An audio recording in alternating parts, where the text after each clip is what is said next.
अस्सलाम वालेकुम नाजरीन, हाजिर हैं एक और सच्ची दास्तान के साथ। लैला और मजनू का नाम तो आपने सुना ही होगा, मगर शायद ही कुछ लोग जानते होंगे कि ये असल में कौन थे, कहाँ के रहने वाले थे, इनका इश्क कैसे परवान चढ़ा। वीडियो पर चलने से पहले गुजारिश है कि VTV न्यूज को सब्सक्राइब कर लें ताकि हर नई आने वाली वीडियो आप तक पहुँच सके। तो चलिए चलते हैं कहानी की तरफ। लैला मजनू का किस्सा क्या था?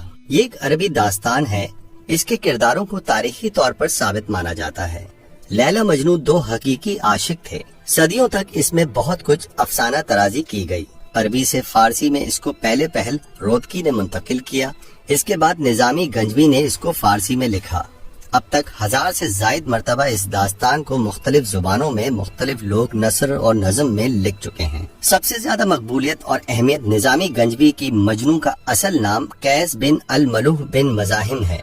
मजनू लुग़वी तौर पर पागल, दीवाने और आशिक को कहते हैं। लैला का नाम लैला बिनते महदी इब्ने साद बयान किया जाता है। अरबी व इब्रानी में लैला या लैला रात के लिए हो बोला जाता है। अरबी में लैला मजनू के बजाय मजनू लैला बोला जाता है। तुर्की में एक इसमें सिफत लैला की तरह से मुराद मोहब्बत की वजह से पागल, जुनूनी के लिए बोला जाता है। मुहक्किकीन ने लैला की अरबी लैला रात से इसके मानी सांवली रंगत भी लिया है। कई मुसन्निफीन ने अपने किस्से में लैला को सांवली सूरत वाली बनाकर पेश किया है। मशहूर है कि लैला काली यानी स्या रंगत वाली थी, लेकिन अगर लैला को अरबी नस्ल बयान किया जाता है तो इस तरह लैला का काला होना एक खिलाफे वाक़ई बात होगी। बचपन में कैस और लैला दोनों अपने कबीले की बकरियां चराते थे। वो साथ बैठते थे, आपस में बातें करते थे। इस दौरान उन्हें एक दूसरे से मोहब्बत हो गई। निजामी गंजवी के किस्से लैला मजनू के मुताबिक लैला और मजनू बचपन में एक ही मदरसे में पढ़ने जाते थे।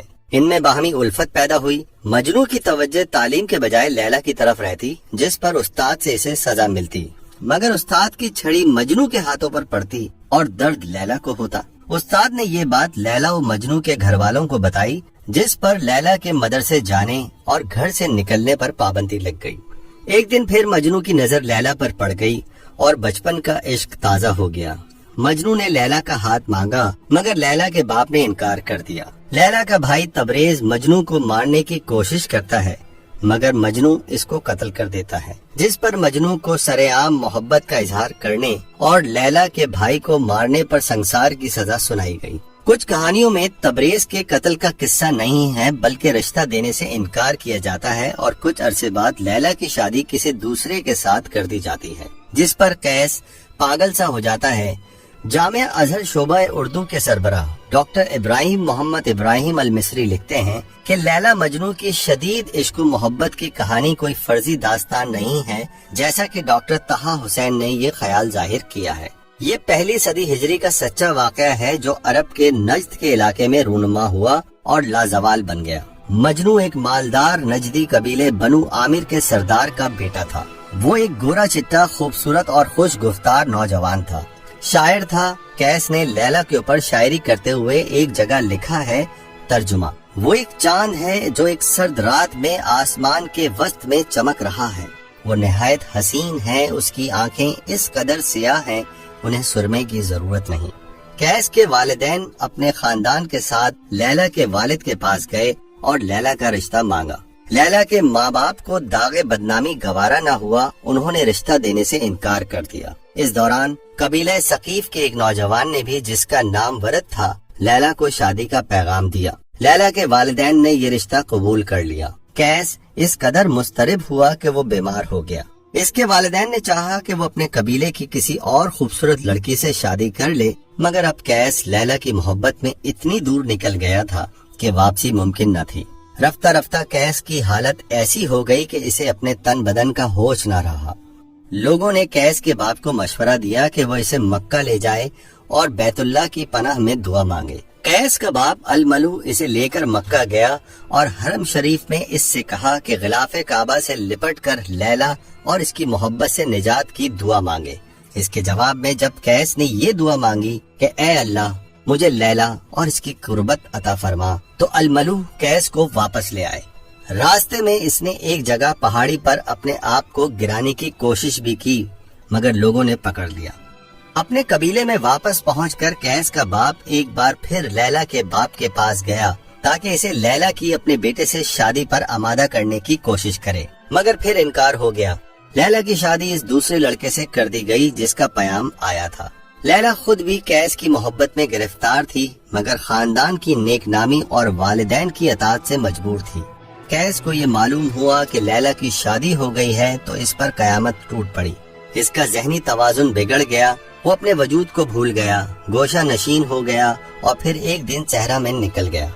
लैला को आवाजें देता, पहाड़ों, दरख्तों, जंगली जानवरों से पूछता लैला कहाँ है। इसी हाल में एक दिन इसकी नजर एक हिरनी पर पड़ी। वो इसके पीछे हो लिया और निगाहों से ओझल हो गया। उसके घर वाले सहरा में इसे ढूंढते रहे। चौथे दिन वो उन्हें एक पथरीली वादी में रेत पर मुर्दा पड़ा मिला।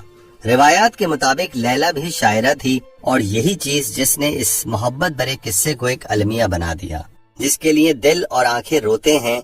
ये मुमकिन था कि ये मोहब्बत शादी के जरिए उनके इज्तिमा पर मुंतहिज होती और खुशियों भरी जिंदगी उन्हें हासिल होती, मगर तकदीर के आगे तदबीर का कहाँ बस चलता है। इंसानी इश्क का ये किस्सा इश्क इलाही तक पहुँचाने का जरिया बन गया।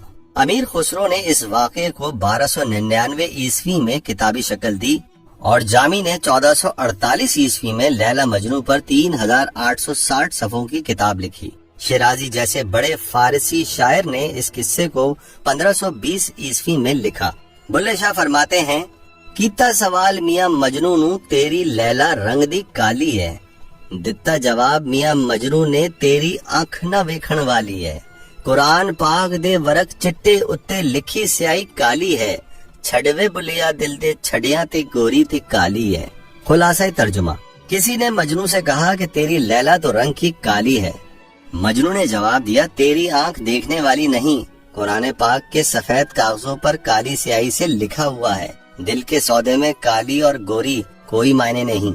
वीडियो पसंद आए तो लाइक और सब्सक्राइब करना मत भूलिएगा। मिलते हैं अगली वीडियो में, तब तक के लिए अल्लाह ने के बाद।